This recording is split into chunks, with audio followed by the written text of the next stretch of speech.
What is up, Whale family? Nytmare here, bringing you our number 2 ever edition of Hang Time here with Whale, where we talk NBA Top Shot, the NBA, the market, fantasy basketball, and all things hoops hype. I'm excited to talk to you guys this week after what was kind of a weird week. We had the NBA All-Star Game, and I know we have a lot of people in the Whale community that are just now getting into a little bit of the NBA and fantasy basketball because of NBA Top Shot. And just so you know, the NBA All-Star break is a couple of things. First of all, it's a celebration of the league and of basketball and basketball culture. But it's also odd in that, because the games and the festivities go on during the weekend, they have a couple of days before and after where they allow the players to travel, kind of take a mini holiday. It's sort of a break. So you'll hear it referenced as the All-Star break, because if you're a player and you're not going to the All-Star game to participate, whether it's in the game itself or in the dunk contest or the 3-point contest, you basically get to kick back and just take some time with your family or whatever it is you're doing with the confines of the bubble here. And so that being the case, it has implications for a lot of things, especially when you talk fantasy basketball, where you would traditionally have multiple games. Now you're talking about, just having a few that bookend each side. And, that's different than the traditional cycle of games of 4 or 5 games you would have in a week. So let's talk about what happened this past week with the NBA and how it relates to Top Shot and our fantasy basketball league. First of all, there was a little bit of controversy about Lola Bunny and her new look and the new Space Jam. But we'll skip right over that one and head into the All-Star weekend. Team LeBron came in with a stacked team, absolutely stacked, and won as we all probably predicted. And Giannis absolutely went off, 35 points, but impressively went 16 for 16. Didn't even have one miss. Not even one miss. That's like me and my picks of cards that I grab on NBA Top Shot, right? All winners. I wish. And he snagged the MVP award. And then, of course, we had my man Dame Lillard pulling up from everywhere on the court. He was lights out, just dropping threes all over the place. And yes, I am a big Dame guy. I actually rock the Dames in a camo variant when I play basketball, which hasn't been forever at this point because of COVID, but hope to get on the court soon with vaccines rolling out, and do my best horrible Dame impression, going like 1 for 8 from 3 instead of what this guy would drop. We had the dunk contest. Anthony Simmons won. I think I fell asleep during it. I'm stealing a joke here from one of our new community members, the Sports Guru, but yeah, it was kind of a non-event. Simmons tried to kiss the rim and came like a foot away from it, which is impressive, I guess. But really, Obi and the Knicks, I think they should have taken that. The skills contest, Sabonis took it home, and then 3-point contest actually did have some drama with Steph Curry having to go to his very last money ball to win by 1 point. So at least that was entertaining. But the cool thing was during the All-Star game, there was lots of media, and during that media, the players were talking NBA Top Shot. They were being asked by the press if they were familiar with it. I mean, even Dame at the end, they asked if his, game-ending shot should be a moment. And he said it definitely should be on there. And you can catch interviews with Luka, with Zion, all mentioning Top Shot. So this bubbling interest of the general public is just going to continue to grow. And on top of that, there was a lot of pack openings over this past week, and the players were actually streaming and getting involved. RJ Hampton, Terrence Ross, Josh Hart, these guys are going on and getting excited about it. In fact, I don't recall the player, but there was a thread where some people were complaining like, hey, we can't get a pack, and figures this guy has some, and he commented right back, hey, I'm in the line just like the rest of you, right? So commiserating with us, but excited at the same time. So this thing's continuing to blow up. But the most mind-blowing thing, the most next level thing that happened because of this is the NBA announced their Rising Stars roster. So every year they have a game that's supposed to showcase their real young talent, the rookie, the second year players that are doing awesome, called Rising Stars. They weren't going to play it this year because of COVID constraints and different things with the league. But what they did do is announce who would have been, qualifying for that game because of their performance. And they announced this via NBA Top Shot. So the NBA, the league itself, made this announcement and announced the rosters using NBA Top Shot. And in doing so, a ton of mainstream press. So anything that wanted to talk about the revelation of the rosters and who qualified was talking about Top Shot. This legitimizes this so much more when it's coming directly from the source. So this was huge for the longevity of, this project, which I think we're all confident in, but also, for continued interest and everything else that's going to help really catapult this to the next level. So it was super cool to see the NBA really lend its credibility to NBA Top Shot by announcing through the platform. And it just makes me wonder what else do we have in store for the future, because this was super, super cool. And you probably may have noticed, but also, Whale Shark has been making the press rounds. He's been on Clubhouse as well. He was on with Darren Rovell of ESPN fame talking about NBA Top Shot. And if you get a chance, take a listen to it. It was absolutely fascinating. Darren Rovell said it was one of the best interviews he's ever had in his life, one of the most amazing ones. So high praise from someone that can, certainly challenge their subjects, but great stuff and a ton of interest. We have people pouring into our Discord saying that they heard about Whale and they heard about some different things going on with Top Shot from this interview. So if you get a chance, be sure to check it out. But that being said, let's take a look at the NBA Top Shot market right now. There was a bunch of pack drops over the past week, and we'll get into that. When that happens, they've always typically taken the marketplace down. So you're going to see dollar volume go down regardless. But even just prior to that, we saw a dip in value that was happening. And so there's fluctuations that are going to happen, like in all markets, based on supply and demand and different market dynamics. And right now, we might be in a bit of a lull for pricing action. That being said, the Whale Vault continues to hold steady here at $50+ million. So I think the range that we've seen for the Whale Vault has been, I think it's been $77 million down to about 50. So, goes to the theory that if you can get the most rare, the most valuable card that you could possibly tier up to, that's what's likely going to hold its value the longest. But it's exciting to see that it wasn't a flash thing. It wasn't just a momentary flare up. This is continuing to be something that people are very interested in, and more people are getting into it. And if this is not financial advice, but if you're in a market lull, that might be your opportunity to go after some Series 1 cards that you've kind of had your eye on. If there's a Luka or a LeBron or a LaMelo that you've been eyeing, this might be an opportunity. So keep an eye on the prices and see if it's something that makes sense for you.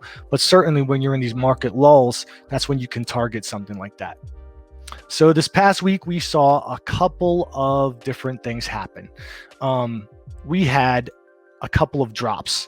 So the Seeing Stars drop happened over the past weekend, and it allowed, I think it was just under 200,000 packs dropped at 3 different times. So this allowed a lot of new people to get packs and get into the market, which is a good thing because we want this ecosystem to continue to grow. The Rising Stars cards, we don't really know what the value will be at for those guys yet because the market really wasn't open that long before it got shut back down. But I believe the reward for collecting all of the Risings, or rather the Seeing Stars, is a KD. And we'll check that real quick. Collections.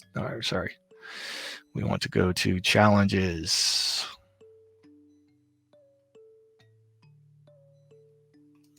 Seeing Stars. Right. A KD. And so, the Seeing Stars was very cool. Then they had a more limited drop, a rarer drop, these Rising Star cards that coincided with the Rising Stars rosters announcement.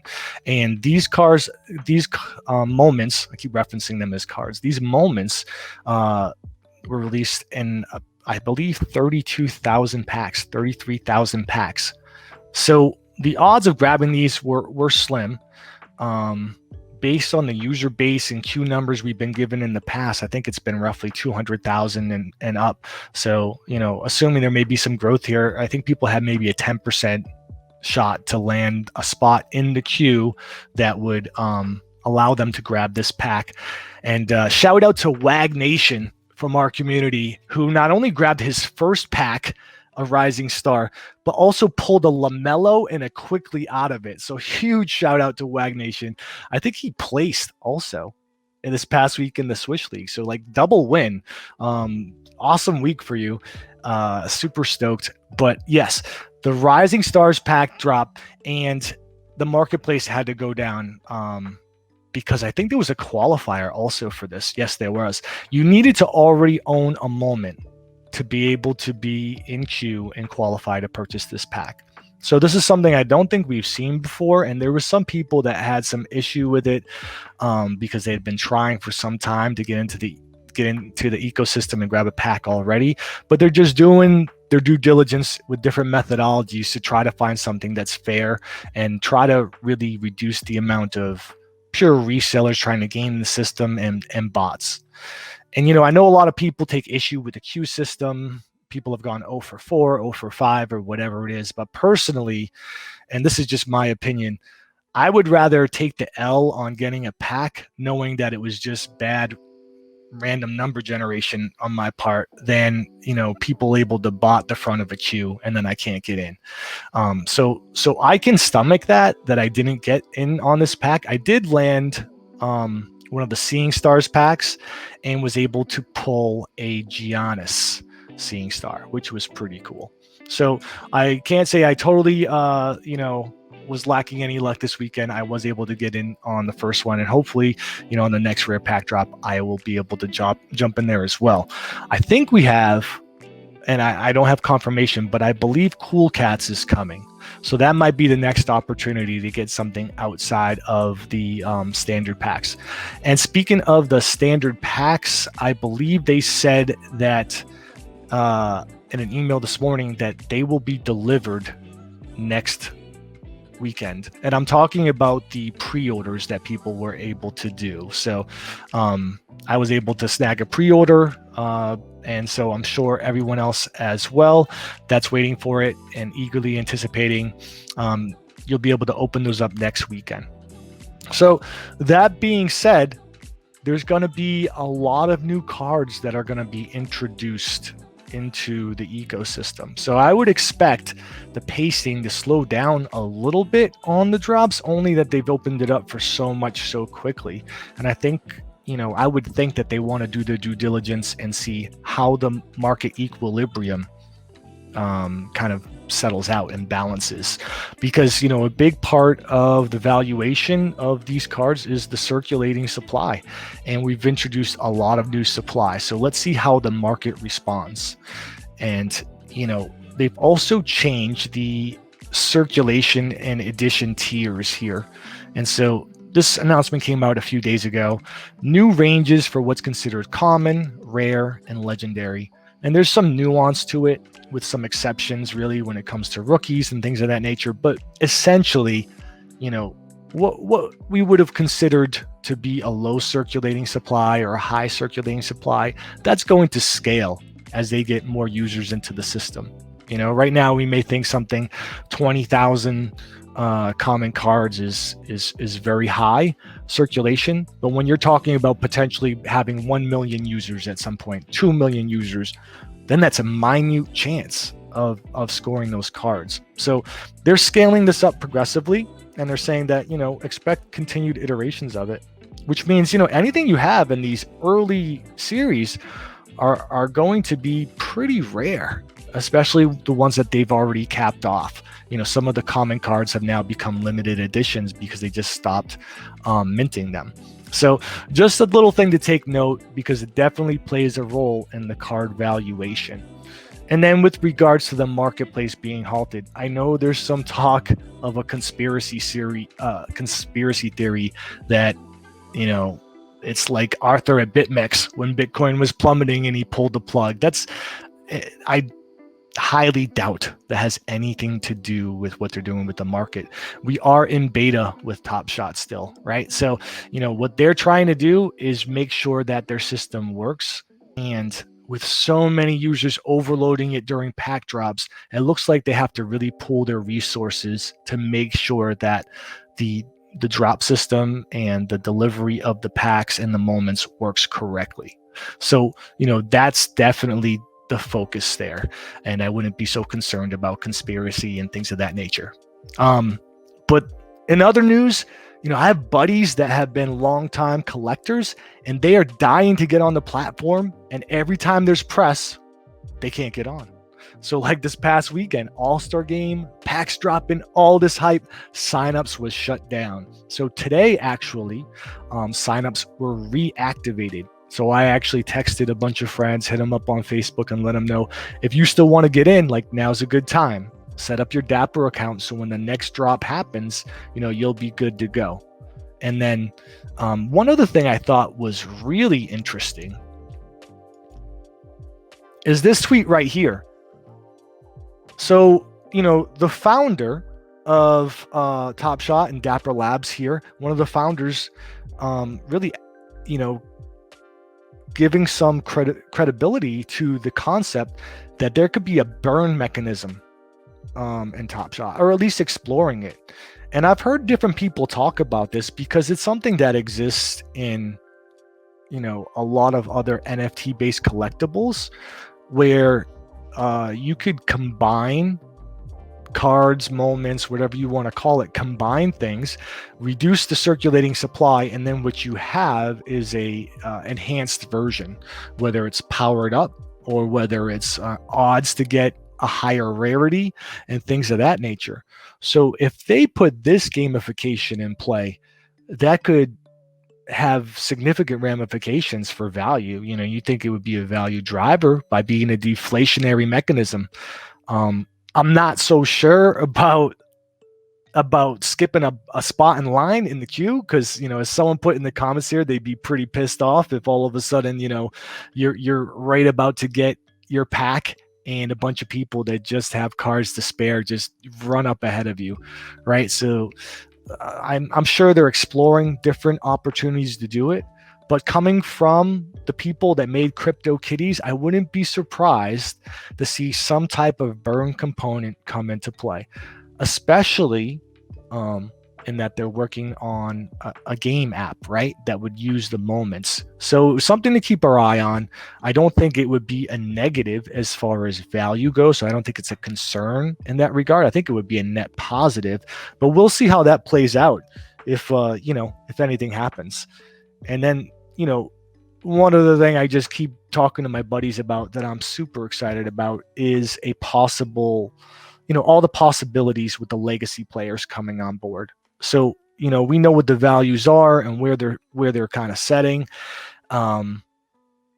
Imagine when you can grab a Sean Kemp, dunk and point at his opponent on the floor, when you could grab an MJ. If some of these legacy moments become available and Top Shot puts them into play, I can't imagine the demand. But also, we have to think about what the effect would be on the current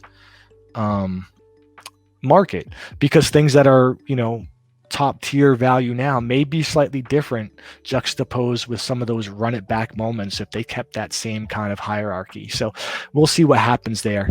And then I just wanted to talk really quick because I've gotten some questions and DMs and questions in the chat room from people about value. What really drives the value of these of these moments, and what can I look out for? And I've seen some people, and I'm not calling out names, but they're obviously a little bit confused on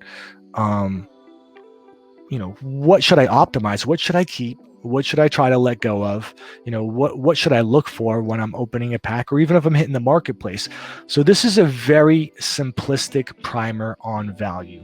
There's a lot more to it, but just on the most base scale, if you're trying to understand the card value and potential. So this is subjective. Everybody's list could be a little bit different, and I'm sure there's something that's maybe more of the accepted norm. But for me personally, number one is the player themselves. Okay, if you get the top tier player for collectibles, that pretty much trumps all, right?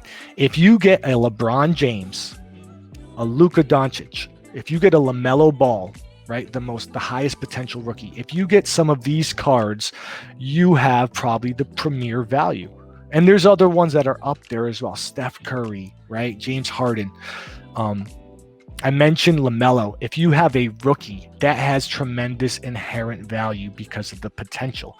In the traditional collectibles world, the rookie card, the first editions, the first time these players have shown up, have been the most valuable for the most part. So rookies and the top tier players in the collectible that were created for a particular card, that's going to make a difference versus something that had 10,000 editions of it, right? So I think that, for example, here, this card is rare. It's of 275 prints versus this Al Horford, it's of 15,000, right? So that's going to make a significant difference. And then you also have the serial number. The actual number of the edition is going to make a difference.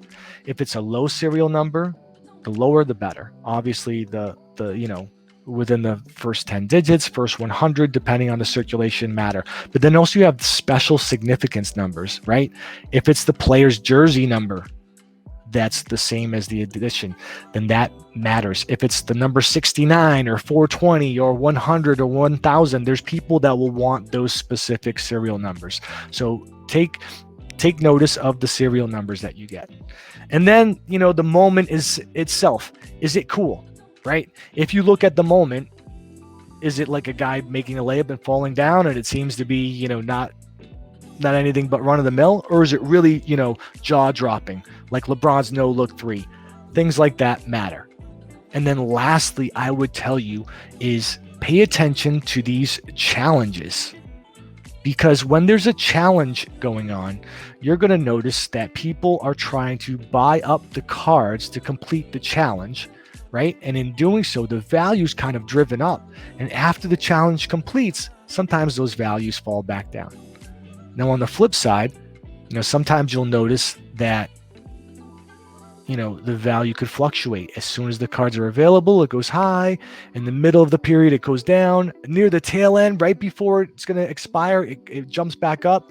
I mean, it could play a number of ways, but the card being involved in a challenge makes a big difference. So see, this challenge has been extended a day, the Hollow Icon Challenge.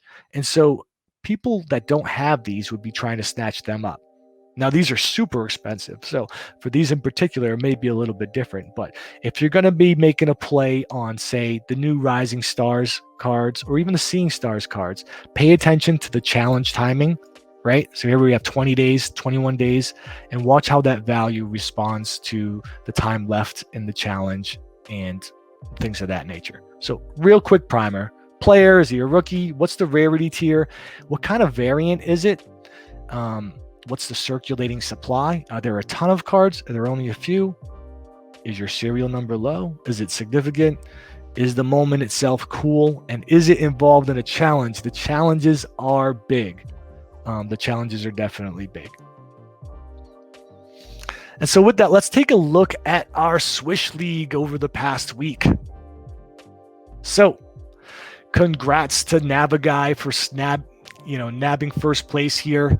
I see that he went with Joker and Zion, Dame, which most people did, right? Because these guys were playing, I believe, 3 games. And then, he actually went with Russ for the assist, which was a brilliant play when we take a look at the stats.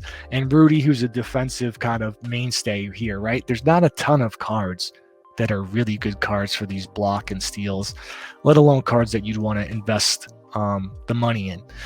But I happen to fall all the way down to 8th place this week. Revan beat me out, and I props to you for the Star Wars reference. You definitely deserved it. And my folly here was I chose Chris Paul. And I think you guys may have heard me last week say, hey, Chris has been lighting it up, and I think he'll do really well coming into the next week. He does not have back-to-backs like Trae Young. And what happened?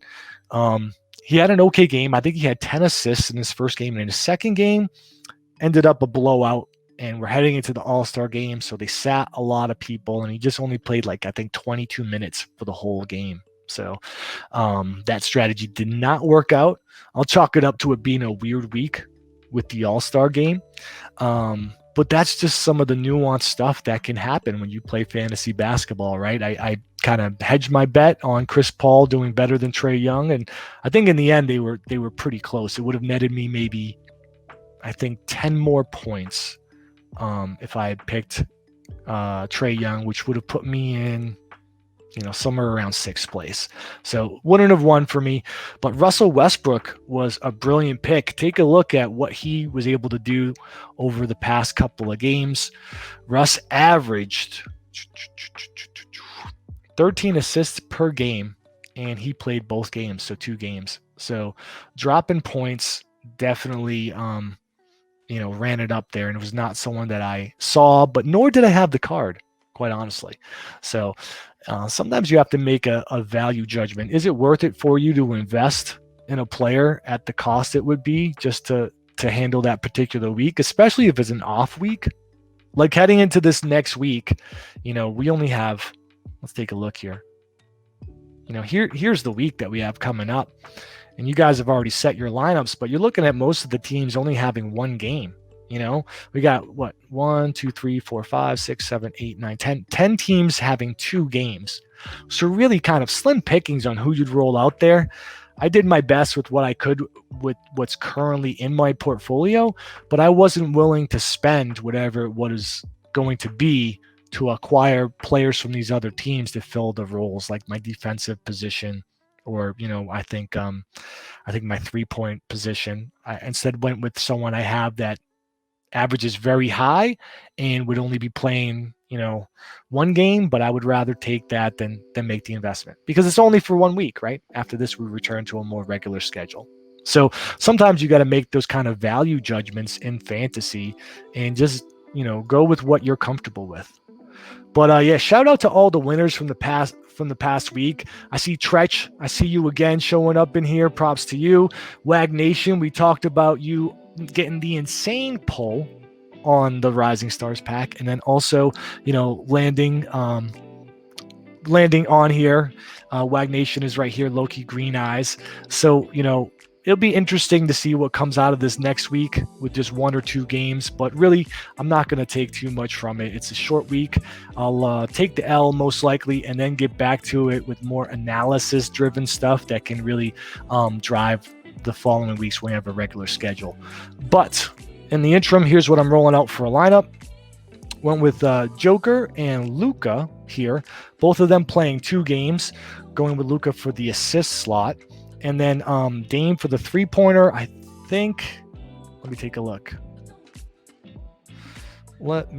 look. So Portland only has 1 game. That being said, Dame likes to chuck it up there. So I might still be able to come close to what some of these players that are running with 2 is. Golden State running 2 games, they are. So I have no shot without a Curry at winning that unless Curry sits an extra game. Not really certain there. And, just rolling out Nerlens Noel again on D because I just didn't see something that was a good investment for me. Giannis, I went with for the other 2-point slot. Take a look at Milwaukee here. They are playing 2 games. I saw that Zion, I think there was some talk about him dealing with something, or there was something that was a possibility of impeding him playing at full strength or the full schedule. So I thought Giannis might be the better pick. Again, a gamble could end up backfiring in my face again, like Chris Paul did, but we will see. And then just a heads up, we always talk about this when you go to set your lineups. You can look at the news if you click on a player and see what it says with regards to them, if anything's going on. And then I believe the 76ers just had an issue where they have some contact tracing COVID exposure. So not really sure right now on what that's going to do for the upcoming week. You can see Embiid sat for the All-Star game. And we'll see. We'll see when he clears the process. I'm not sure off the top of my head how that will impact the coming week, but we will see. But either way, guys, even if you have him in your lineup, don't sweat it. Short week, don't think much of it. We'll see the results. We'll talk a little smack, and we will be back the following week with a full slate of games. So definitely look forward to that. And quick note, we learned something pretty groundbreaking or cool or whatever you want to call it from Nonstop Theo in the Discord. We were talking about when the lineups lock and what would happen if a player sold. And he confirmed that, the way that the Swish app works, the API will pull in your lineup on Sunday night at midnight, and that is locked. If your player sells, at 3 a.m. Monday morning, he's still going to be in your lineup, and you will still get the points for that player moment for the entire week. So an interesting tidbit if you're frequently playing the market and you get into that position where you're not sure if you want to sell a card or hold on to it because of what's going on. And I suppose someone a bit more ambitious than me could game the system a little bit, right? They could try to snag a player. They could snag a Curry, throw him in his lineup, and try to flip him quickly for a sale. But obviously, a lot of risk taken on that way, right? You could get hung with something that you don't want. So, interesting stuff on the Swish League and the Swish League app. But I think that's it for this week, guys. We'll come back with a full week of games on the slate for next week. And before I let you go, please check out an awesome hype video that we put together for the upcoming whale NFT mining that's going to be reactivated very soon. If you aren't aware of it, check out some of the information that will be dropping soon in the Discord, and I will see you next week.